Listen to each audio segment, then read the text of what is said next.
देखिए एक video question देखेंगे अपन। एसएससी जेई 2024 में आया हुआ है। ये बोला है कपलन टरबाइन इज़ यूज्ड फॉर। देखो कपलन टरबाइन जो होता है वो किस काम में कहाँ काम में आता है, ठीक है ना। तो देखो इसका जो ये कुछ ऑप्शन दे रखे थे, मैं आपको करेक्ट ऑप्शन पहले ही बता देता हूँ, ठीक है। फिर मैं आपको उसको समझाने के लिए समझाने की कोशिश करूँगा। देखो कपलन टरबाइन जो है ना वो वहाँ काम आता low head and large quantity of water, जहाँ पानी कम हाइट से गिर रहा हो और क्वांटिटी ऑफ वाटर क्या हो, ज़्यादा हो, ठीक है। वहाँ पे कपलन टरबाइन काम में आता है। और हाई हेड और लो क्वांटिटी ऑफ वाटर में पेल्टन टरबाइन काम में आता है। तो अपना जो करेक्ट ऑप्शन है वो ए वाला है। देखो मैं इसको रीज़न समझाता हूँ आपको, ठीक है, समझाने की कोशिश करता हूँ। देखो Kaplan is a type of reaction turbine. देखो एक तरीके का रिएक्शन टरबाइन है। देखो मैं रिएक्शन टरबाइन इसको क्यों बोल रहा हूँ, सबसे पहली बात तो ये है, हालांकि बहुत सारे क्लासिफिकेशन होते हैं, लेकिन मैंने उसको किस बेसिस के क्लासिफिकेशन पे इसको रिएक्शन टरबाइन बोला है कि भाई उस बेसिस पे कि एनर्जी जो अवेलेबल है इनलेट पे, ठीक है ना, जहाँ पे पानी एंटर करेगा वहाँ पे एनर्जी अवेलेबल है, वो कौन सी एनर्जी अवेलेबल है, उस बेसिस पे मैंने उसको रिएक्शन टरबाइन बोला, ठीक है। तो रिएक्शन टरबाइन में क्या होता है, both pressure energy and kinetic energy is available at the inland. Reaction turbine में क्या होता है, वो वाले टरबाइन जहाँ पे प्रेशर एनर्जी भी अवेलेबल हो और काइनेटिक एनर्जी भी अवेलेबल हो, ठीक है ना। तो काइनेटिक एनर्जी इतनी अवेलेबल नहीं होती, ज़्यादा जो अवेलेबल होती है वो प्रेशर एनर्जी होती है। क्योंकि देखो इसी बात को मुझे आपको समझाना है कि लार्ज क्वांटिटी ऑफ वाटर, ज़्यादा क्वांटिटी ऑफ वाटर होगा तो अपन ज़्यादा प्रेशर से डाल सकते हैं। और लो हेड मतलब कि जो काइनेटिक एनर्जी है वो क्या होगी, कम होगी। वो मैं आपको बता दूंगा कि काइनेटिक एनर्जी कम कैसे होगी, ठीक है। तो मैं आपको स्टेप बाय स्टेप समझाता जा रहा हूँ, सॉरी। देखो फिर मैंने लिखा है reaction turbine is a type of turbine that uses the velocity and pressure of a moving fluid to generate power. देखो रिएक्शन टरबाइन क्या काम में लेता है, एक तो वेलोसिटी काम में लेता है और प्रेशर काम में लेता है, किसका, फ्लूइड का। मेनली क्या काम में लेता है, प्रेशर काम में लेता है, ठीक है। तो देखो ये टरबाइन को मूव करने के लिए क्या काम में लेता है, प्रेशर और वेलोसिटी। देखो वेलोसिटी एक बार छोड़ो, आप पानी किसी स्पीड से तो आएगा ही, लेकिन जो वेलोसिटी होती है वो क्या करती है, इसके टेंजेंशियली मूव करती है, ठीक है ना, ऐसे आएगी, सॉरी एक्चुअली, ठीक है। और इस टरबाइन को क्या करेगी, रोटेट कर देगी, आप देख रहे हो इस डायरेक्शन में। तो देखो जो रिएक्शन टरबाइन होता है ना वो कुछ इस तरीके का होता है। इसकी जो ब्लेड्स होती है वो कर्व्ड होती है, ठीक है। देखो इस तरीके से, मैंने जो इधर वाला मत देखना है, डायग्राम इतना अच्छा नहीं बना, ये इधर वाला थोड़ा सही बना है।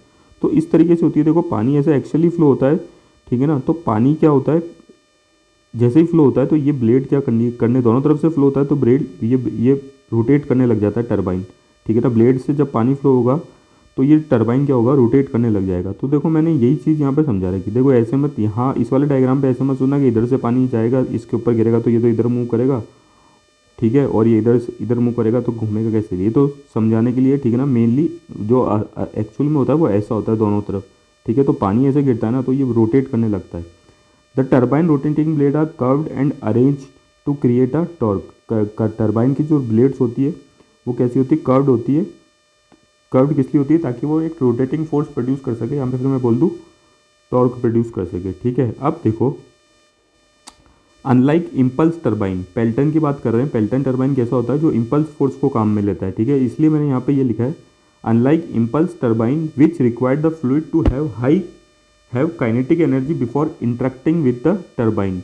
इम्पल्स टरबाइन में क्या होता है, फ्लूइड के पास क्या होनी चाहिए, काइनेटिक एनर्जी होनी चाहिए ज़्यादा टरबाइन पे गिरने से पहले, ठीक है ना। तो मतलब फ्लूइड, या फिर इस केस में अपने पास वाटर की बात कर लो, या फिर आप फ्लूइड, क्योंकि फ्लूइड में गैस और वाटर दोनों आ जाते हैं, ठीक है, क्योंकि दोनों मूवमेंट करते हैं।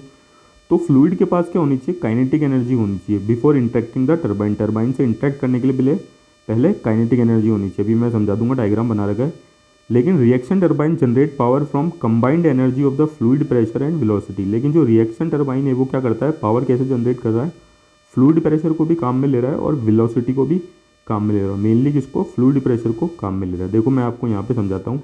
सबसे पहले तो देखो इम्पल्स टरबाइन में ब्लेड्स होती है, ठीक है। यहाँ पे क्या होता है, पानी को एक हाइट से गिराया जाता है। अब हाइट से गिराया जाएगा पानी को तो उसके पास काइनेटिक एनर्जी होगी ½ mv², क्योंकि पानी स्पीड से गिरेगा, और पानी स्पीड से करेगा तो इस टरबाइन को क्या करेगा, ब्लेड्स पे गिरेगा तो ये टरबाइन रोटेट कर जाएगा। तो देखो पानी को हाइट से गिराना है, इसका मतलब इम्पल्स टरबाइन, या फिर मैं बोल दूँ पेल्टन टरबाइन, मतलब पेल्टन जो है वो इम्पल्स टरबाइन का ही एक एग्जाम्पल है, ठीक है ना। क्लासिफिकेशन करते हैं तो इम्पल्स पेल्टन क्या होता है, इम्पल्स टरबाइन का एक एग्जाम्पल आता है। तो भाई पानी को हाइट से गिराना है, तो ये पेल्टन टरबाइन तो किस लिए सूटेबल है, हाई हेड और लो फ्लो रेट को, लो फ्लो रेट के लिए जहाँ पे हाई हेड हो और फ्लो रेट क्या हो, लो। भाई फ्लो रेट से तो मुझे कोई मतलब ही नहीं है, मैं तो पानी को जितनी भी हाइट से गिराऊंगा उतनी वो वेलोसिटी अटेन करेगा, ठीक है। तो मुझे प्रेशर से कोई मतलब नहीं है, फ्लो रेट से, प्रेशर या फ्लो रेट से कोई मतलब नहीं, मुझे मतलब है हाइट से। तो पेल्टन टरबाइन क्या करता है, वहाँ सूटेबल है जहाँ पे हाई हेड हो, लो फ्लो रेट हो। जैसे कि मैंने आपको बताया कि हाई रहेगा, हाई एल्टीट्यूड पे रहेगा तो वेलोसिटी ज़्यादा रहेगी, तो तेज़ इसको मूव करवाएगा, ठीक है। तो ये तो हो गई पेल्टन की बात। अब इसका उलट क्या हो गया, Kaplan turbine is suitable for reverse case. Kaplan turbine कहाँ सूटेबल है, इसके उल्टे केस पे, जहाँ पे हाई वाटर फ्लो रेट हो।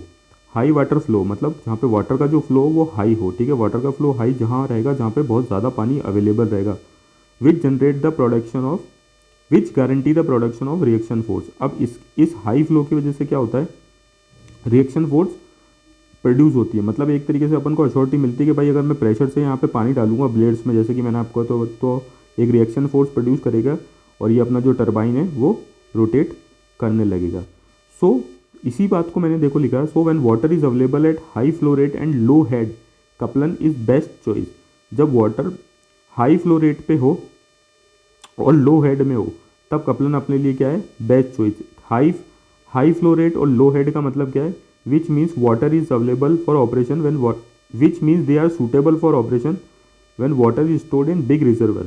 ये कहाँ पे सूटेबल है, किस एप्लीकेशन पे, जहाँ पे वाटर स्टोर्ड है, बिग रिजर्वर में स्टोर्ड है एंड रिलेटिवली लेस एल्टीट्यूड, और जो रिजर्वर की एल्टीट्यूड है वो क्या है, कम है। तो देखो इसी तरीके से इसी बात को वो बनाते हुए मैंने ये कंक्लूजन है कि अपना लो हेड कपलन टरबाइन कहाँ यूज़ होता है, जहाँ पे लो हेड हो और large quantity of water available हो। Thank you.